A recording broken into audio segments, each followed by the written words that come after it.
know Kyle. He's an awesome kid. He was diagnosed with brain cancer, and he wanted to come and talk about it. So he's here to tell his story. So, all to you, Kyle.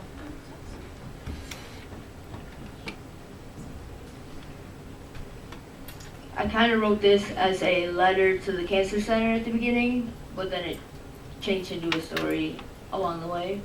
So, here it goes. Dear whoever may be reading this, my name is Kyle Malcott, and I'd like to share with you my experience of dealing with childhood cancer. All this started in December 2013 when I started getting nauseous and had strong headaches. I remember being in the car with my dad on the way home from the basketball game where I had scored my first points for the school team. I was so excited and I felt as if I could move a mountain, like nothing could get in my way. Little did I know that I wouldn't be moving any mountains anytime soon. We stopped for some fast food as my appetite grew increasingly from the long, strenuous day. A large fry with 10 chicken nuggets had my name written all over it. I felt as if I had been starved for at least a day, maybe a week, or possibly a month of empty space in my stomach. So as I began to scarf every last piece into my mouth, I slowed down. All of a sudden, I had no desire to even look at my dinner. All I could focus on was how quickly the exhaustion came on. We pulled into the driveway, my food barely touched. I was concerned that I wouldn't keep my eyes open long enough to make it up the steps and into my bed. But slowly and surely, I arrived under the covers and was sound asleep. I hadn't even told my mom of my first points scored earlier in the evening, because if I had, my eyes would have snapped shut all by themselves.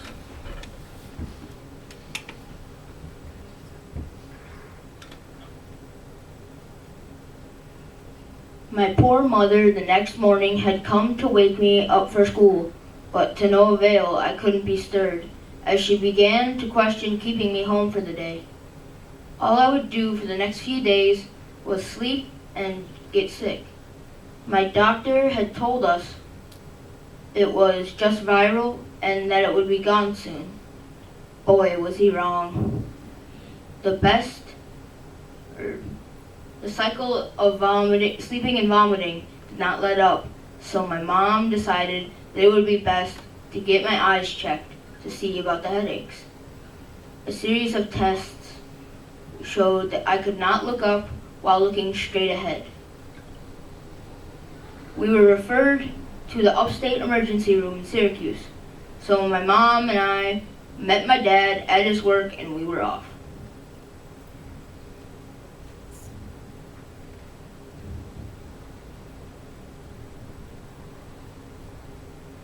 How much longer would it be?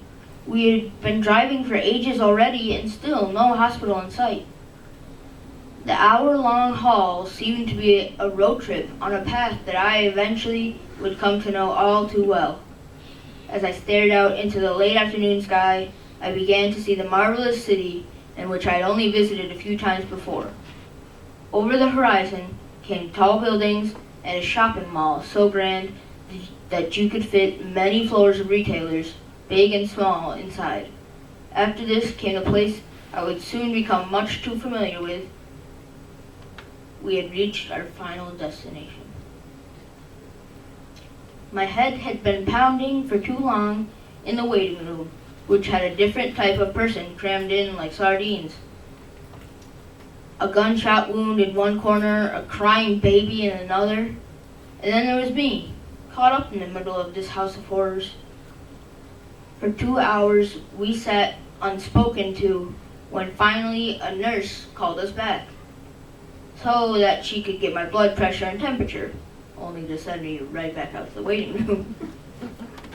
When she checked my eyes, I could tell that she noticed my lack of focus as my pupils could again not look up.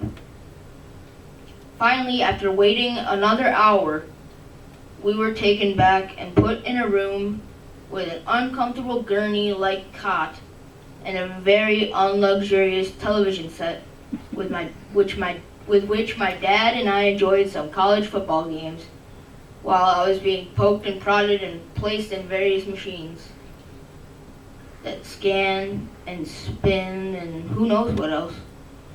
When I returned to the room, I began to fall into another one of my deep, deep slumbers. And when I say deep slumber, I mean in the morning I would not even want to open my eyes. I'd see the light and I'd just immediately shut them and be scared to open them again.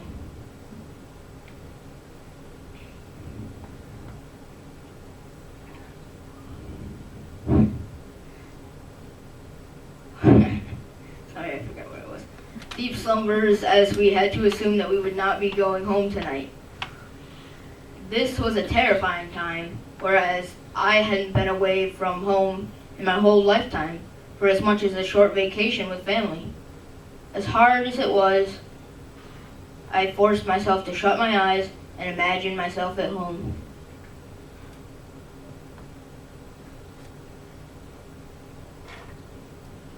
I awoke, confused and in a daze, as the small room in which I had gone to sleep in had been replaced with a very spacious room with a recliner and bed that was much more comfortable and better than the cot I had before.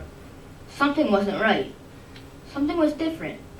I had already had a surgery to stop a tumor that was blocking certain fluids from getting to where they needed to be in my head. The tumor was still in my head and would need to be operated on again so that we could find out what it was, which is called a biopsy. In order to find out where the tumor was, I had to get an MRI. Imagine being put asleep for a surgery and without being told anything else, waking up in a tube with a booming thunder coming from all around you. Not only was I stressed because of this, but also because I laid there waiting for an explanation for 3 hours straight.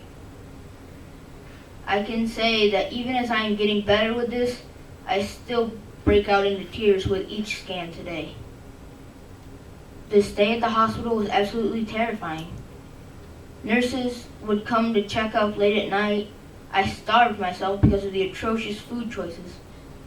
I thought it was impossible to mess up a piece of plain cheese pizza.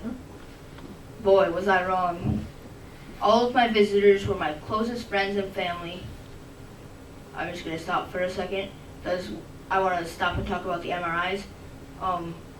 They put me out for a surgery and gave me no information about it.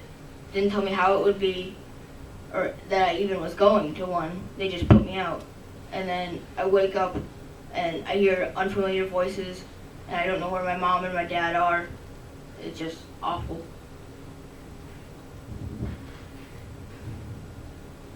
And the lady that was helping me through it wasn't very nice either.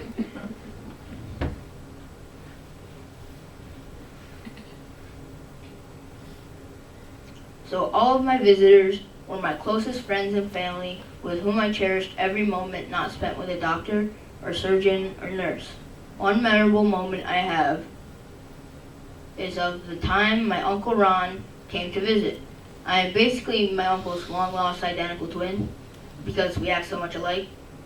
My mom complains about how she had to go through dealing with smart aleck her whole life, and now she's raising one. I gladly accept the title. Anyway, my uncle and I were left alone, which was their first mistake, and I told him about how the nurses would repeatedly shine flashlights in my eyes to see if they would dilate or stuff like that. And so we found all the flashlights that were left in my room, turned the lights off, and pressed the nurse's call button. We waited for the nurse to come in, and we basically made her legally blind for a short time. Let's just say we never saw her again. And to this day, no matter how many times we've been up to the cancer center and on that floor, never seen her. I'm pretty proud of that.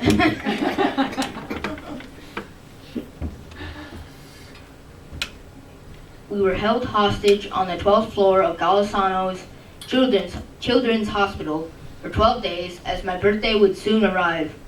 I had been promised to be home for my birthday by my surgeon, and that is exactly what I received. They were really, really nice about getting me my wish to be home before my birthday. My surgeon would always check in and see how I was doing and say, "Don't worry, we'll get you home. It'll be soon." He actually operated on you on a Saturday.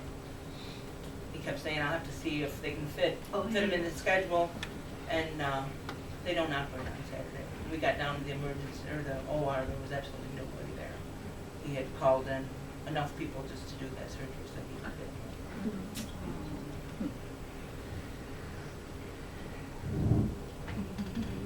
The joy I felt as we entered my home for the first time since the hospital stay was ever so wonderful, due to the fact that my dog Chloe, twin sister Kaylee, and I had been apart way too long.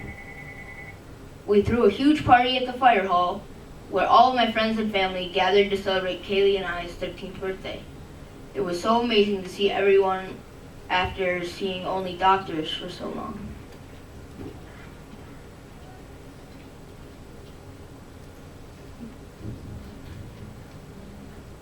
The results of the biopsy showed that my tumor is cancerous and would need treatment of radiation and chemotherapy. This meant that I wouldn't be able to attend school for a long time. When I say a while, it was a long while, which would be extremely hard for me because I missed seeing everyone's Monday morning faces. We started getting radiation, and I say we because I'm not in this by myself. I have so many supporters and people that are praying for me, and my family is right there behind me. I'm just so blessed for that.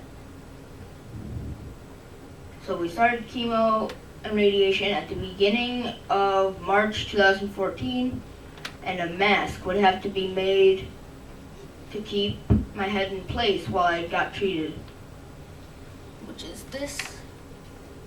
I would have to be strapped to a table that tight, so my head would go in here, and they would make sure I didn't move at all. It was just awful, and even making it was terrible. They would put this material over my face so it would mold to my face, but they had to pour a bunch of hot water on it at the same time, so it was like scalding me and just awful stuff.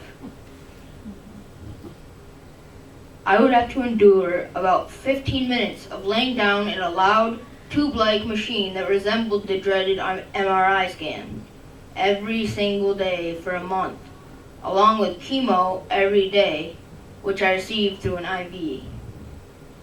And for the IV, I had to get a surgery to put a port in my chest, and they'd have to put some cream on it to numb that area, and then they'd have to feel for it and then poke it with a needle. Not fun.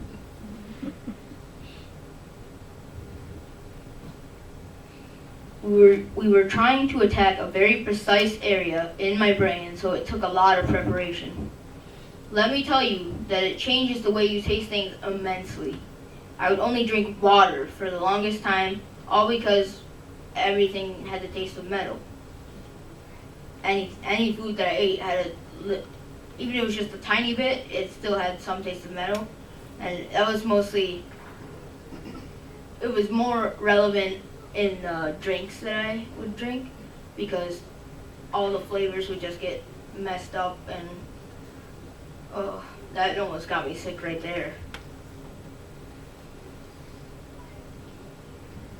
Plastic silverware would prove very useful in this situation.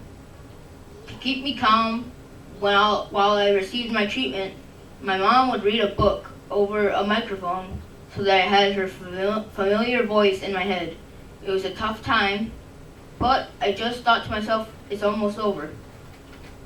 And I have to stop for a second because my mom read me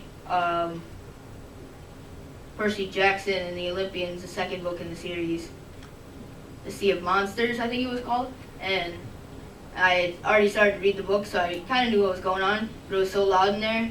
And every day she would ask me, how'd you like the book today? And I said, oh yeah, great, I didn't hear a thing about it. I didn't tell her that part, but I was just like, oh yeah, that was awesome.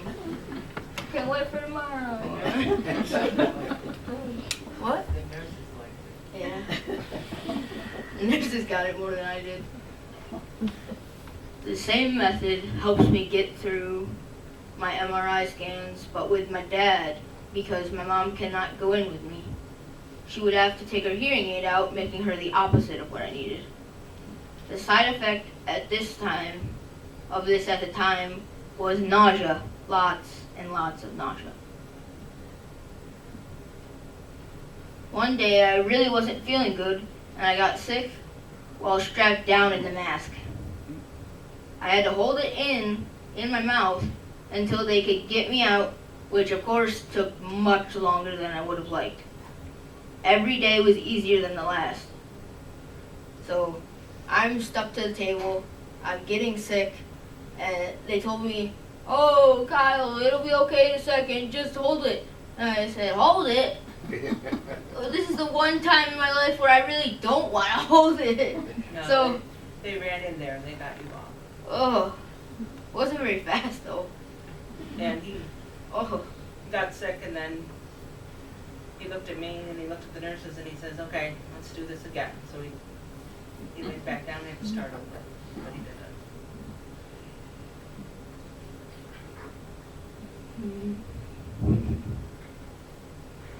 the port in my chest was very sore, as it would be accessed and poked very often. The port was basically a pin cushion in my chest that I can receive meds through, or draw blood from, so that I wouldn't have to get poked for an IV.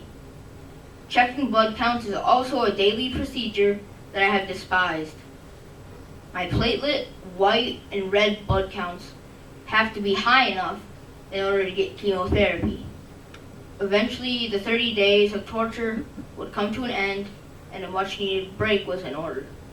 After I cried my way through another MRI that showed we were heading in the right direction. Not once have I had another headache throughout my treatment, unless it was because of some medicine that they gave me.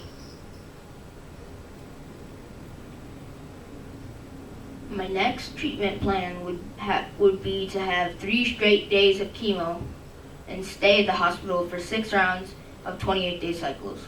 So every 28 days, we have to do 3 days overnight and do that 6 times over. The big difference was the intensity of the chemo. This would be a crucial part to ridding my body of cancer. This is also where I met my favorite nurse, Brian Langdon. For one, he likes all the same sports teams as me, which pretty much sold the ticket right there. 2, he is very considerate and understanding. He would always get us discharged when we wanted to get discharged if we could. And finally, he likes to pick on the other nurses with me, which was good due to the fact that each round of chemo knocked me down really hard. I even had kidney failures the first few rounds, which caused for another one of many extended imprisonments on floor 11G, which is just for children and young adults. I would constantly receive bags of platelets and blood to jump my counts, only for them to fall the next day. If my counts were low enough, they wouldn't hesitate to keep us. Each time we'd have to go through the ER, which is very sluggish as usual. So they would, even though they knew I would have to be admitted to 11G, they made us sit in the emergency room with all the other nasty, coughing, awful people. And then they put us in a room and make us wait more hours for that. And then they try to access me down there, but they were never as good as people on 11G.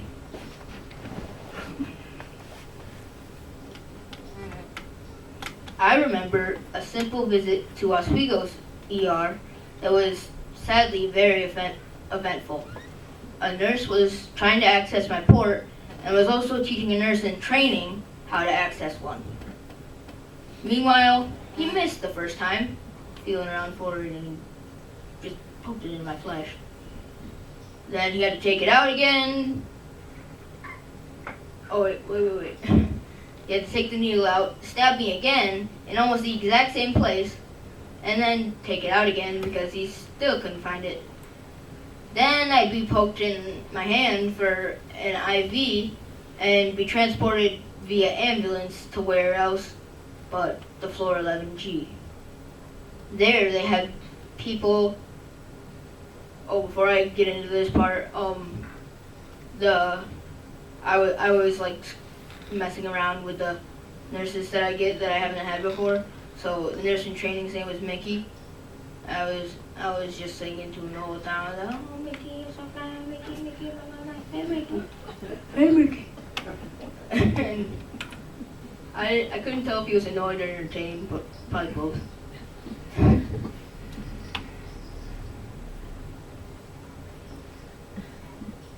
So they had people on 11G that were used to accessing ports very often, and they took my IV out, which also lost a lot of blood in that one.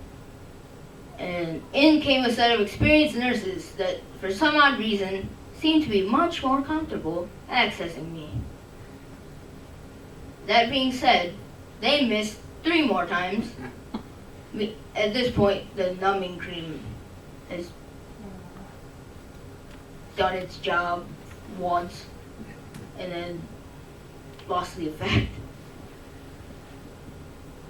And then they tried to move the needle while it was still in my flesh, until finally the deed was done so that an antibiotic could be hung. So they didn't bother the third or the 4th time to take it out again. They're just moving around in my chest, and it really hurt.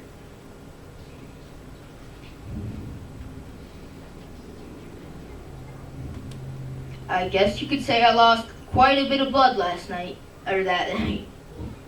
But on the bright side, my Band-Aid collection was looking a lot stronger. 11G was more of a prison cell than anything else. Every second there was a monitor beeping, a nurse being called from both ends of the hall. One of the strangest things is that your hospital room should be the most private place, but the walls always felt so paper thin, barely stopping any noise. I sometimes felt a connection with my next door neighbor, as we often had the same bathroom schedule. Every stay, my counts would fall so far that we'd get maybe a week off, only to be right back where we had been before. For infusion of antibiotics, blood, and platelets. This would continue throughout the treatment. My first round of intense chemo resulted in kidney failure. The second round result was a stomach virus, along with a very repetitive routine of extra long stays at the hospital, which was the case every single time.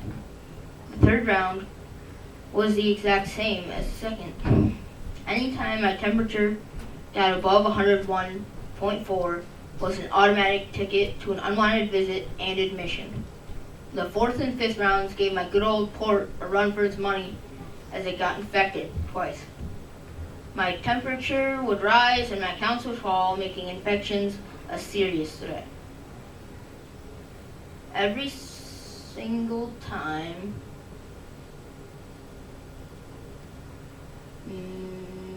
no matter what we did, the infections couldn't be stopped. The port had to be removed and replaced with a PICC line, which is basically 2 tubes that run from my arm to my heart. So I had in my right arm just 2 little tubes coming out like that, and they had a long wire that would go all the way to the other side of my body to my heart. And they took it out. The time they took it out, I didn't feel a thing when they were doing it. They just kept pulling and pulling and pulling. I didn't know it was going to end, but it was really a lot longer than I thought it would be. And they just pulled it out, no big deal, like that.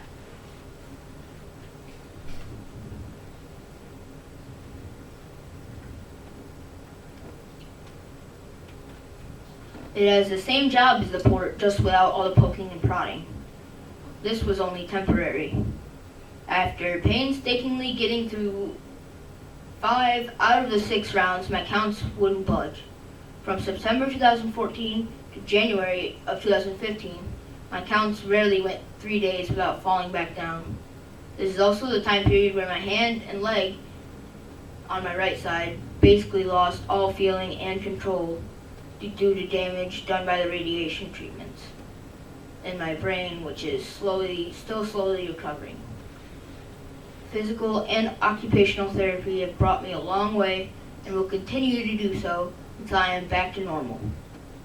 My vision was also affected by this. Everything looked like it was double for a long time, but part of getting all this back is my dosage of steroids. This is why I have been inflated like a balloon at the Thanksgiving Day parade. I am slowly but surely weaning off of these still. You know something is wrong when even your surgeon is shocked at how much you had to take at the start of medication. And the endocrinologist that we see, she said that's the highest dosage she's seen on any person of any age.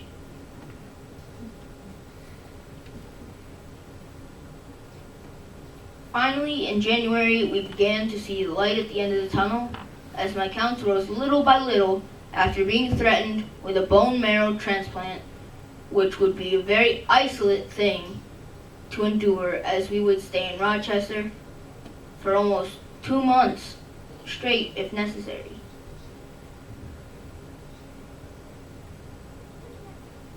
Luckily, with the help of prayer and believing, that never happened, and my counts today are considered normal. My most recent MRI showed no growth and my tumor is dormant. I will have to get a scan every 3 months to make sure that nothing changes. Cancer taught me so much about everything.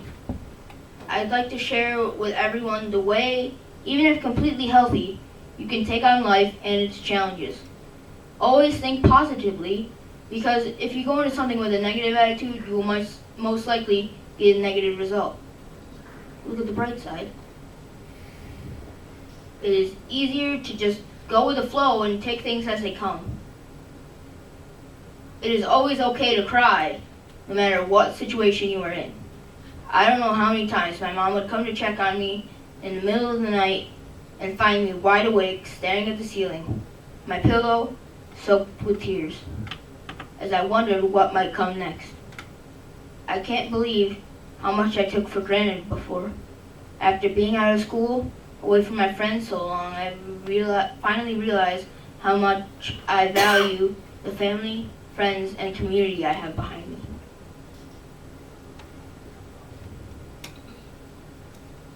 I'd like to take some time to get you to know a little bit about my doctors.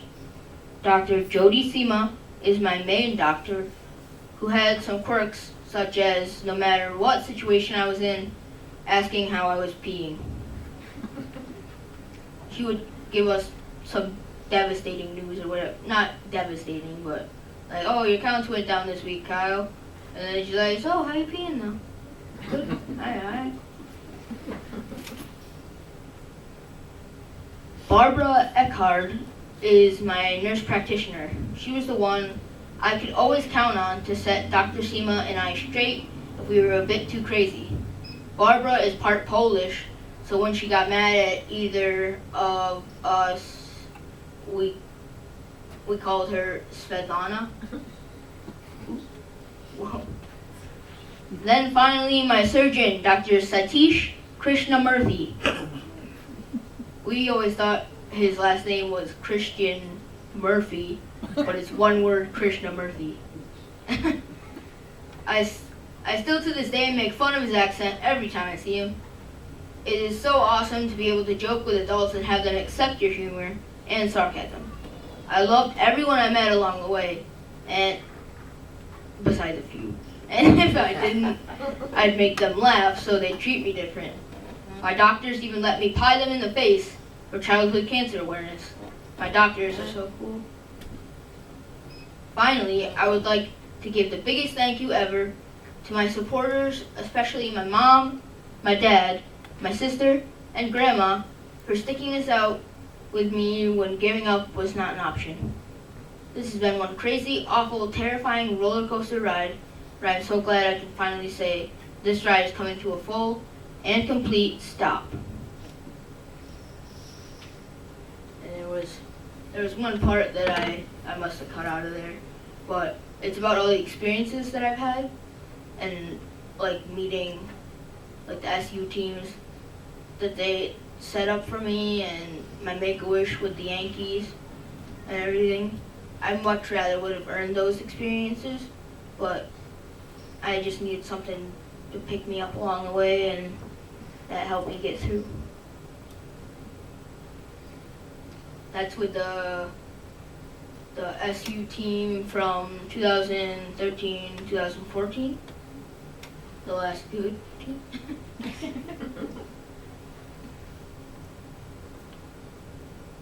Whoa. Oh, okay. And there's a football team. They had me go through. They gave me a bunch of stuff. My own jersey with my name on it, and this guy, number 74.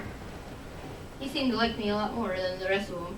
But he was coming up to me, giving me high fives. He gave me a hug at the end too. I was like, okay, I guess we're friends now. And this is me, my dad, and El Capitan, Derek Jeter, in his final season.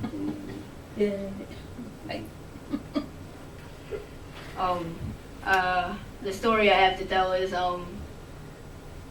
we had just sat down in the dugout, me and my dad, and the lady that had taken us down to the dugout had gone up to watch BP batting practice, and he had just finished batting practice. So he comes in through the far end of the dugout, and my dad, I didn't make eye contact with Jeter, but my dad says, "You know who just walked in the end of the dugout?" And I said, "Yeah, you think I don't know? Who walked in the end of the dugout?"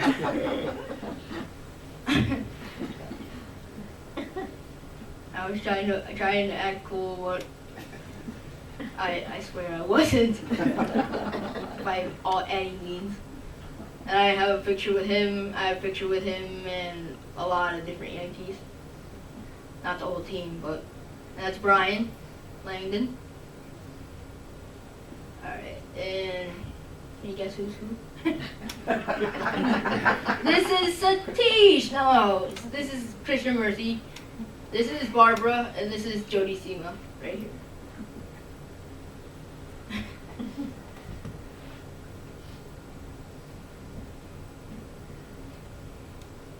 And that's it.